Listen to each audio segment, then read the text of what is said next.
Rand Paul has flipped his position on drones, and very few people seem to have noticed. Let's listen to him here on Fox. What is your take right now on our position in terms of drone strikes? And you just saw the two individuals who lost their lives. Do you believe that we are replacing human intel with drone strikes, and then this is why this happened? Well, I hope that's not the case, but I do think that there is a valuable use for drones, and as much as I'm seen as this opponent of drones, I think in military and in warfare they do have some value. I think this is a difficult situation. You have hostages being held. They're, some of them American. You also have the people holding the hostages. Some of them are American. I've been an opponent of using drones about people not involved in combat. However, if you're holding hostages, you kind of are involved in combat. So I look at it the way it is in the United States. If there's a kidnapping in New York, the police don't have to have a warrant to go in. You see what I mean? So you really don't get due process or anything like that if you're in a war zone. So these people were in a war zone and probably got what was coming to them, the captors. Unfortunately, some innocent people lost their lives, the hostages. But I guess I tend to, the world is so partisan, but I tend not to want to blame the president for the loss of life here. I think he was trying to do the right thing. I don't either. Yeah, you cannot blame the president, especially when these guys swore to destroy us. Right.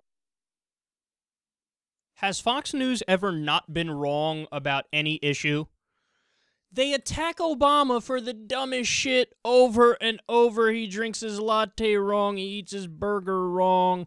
Obamacare's unconstitutional even though it's not. Benghazi, Benghazi, Benghazi. The 8,312 scandals that were non-scandals where nothing bad happened in any way, shape, or form. The IRS is looking into conservatives. Actually, they're looking into liberals just as much as they're looking into conservatives. And they allowed all the conservatives to get the tax filing category that they asked for, and the liberals actually blocked in some cases. But IRS something, something, something, Tea Party something.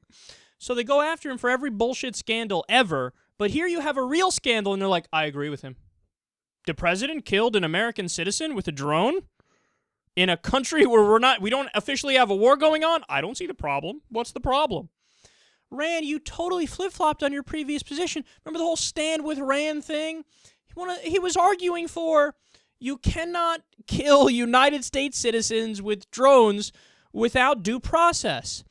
You have to have a trial. Even if you try them in absentia, they don't need to be there for you to do a trial, but you have to do a trial. I mean, and they didn't do that back then with Anwar al-Awlaki and his son Abdul Rahman and with other Americans that they'd kill with drones.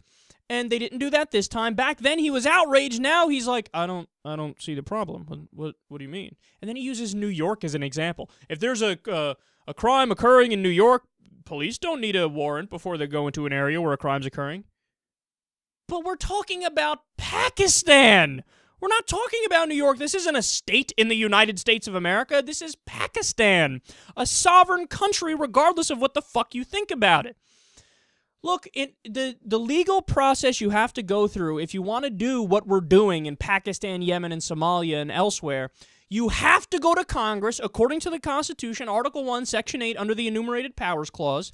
You have to go to them and say, I am officially asking for a declaration of war. You guys need to approve it before I can go in there and start blowing shit up with drones. And the argument the executive branch uses is, but this isn't even really a war. We're just droning, so it doesn't count. Oh, really? That's your fucking argument? So if China started droning the fuck out of Tuscaloosa, Alabama, would you say, it's all right, guys, they're just doing drone strikes. This isn't a war. This is just drone strikes. So what? They droned Tuscaloosa. Get the fuck over it. It's not officially a war. With this technical bullshit they're trying to pull on us. We see right through you, you assholes. Look, and at the beginning, people are flipping out even at the very beginning part of like, I'm not against drones as a matter of principle. That's not even the part I find objectionable, because even somebody like me, and I'm against the drone program we have right now, in very rare circumstances, going through the right legal channels, yes, I could see a targeted drone strike, sure. So that's not the part that's outraging me. What's outraging me is here's a guy who pretended to care about the Constitution, pretended to care about proper procedure, pretended to care about habeas corpus, and now he's like, I'm going to totally flip and hope that nobody notices. Now, here's the big question. Why is he doing it? I have an answer for you. He's doing it because he's running in a Republican primary now.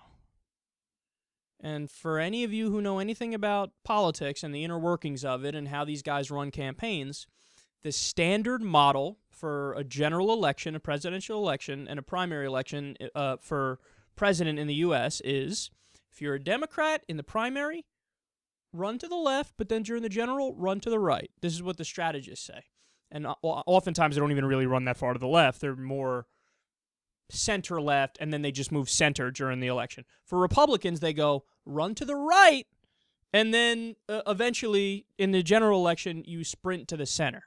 So what's Rand Paul doing? He's like, I have to shed the stench of libertarian off me, and I got to shed my father's reputation off me, so now I'm going to just be worse on policy issues than he was.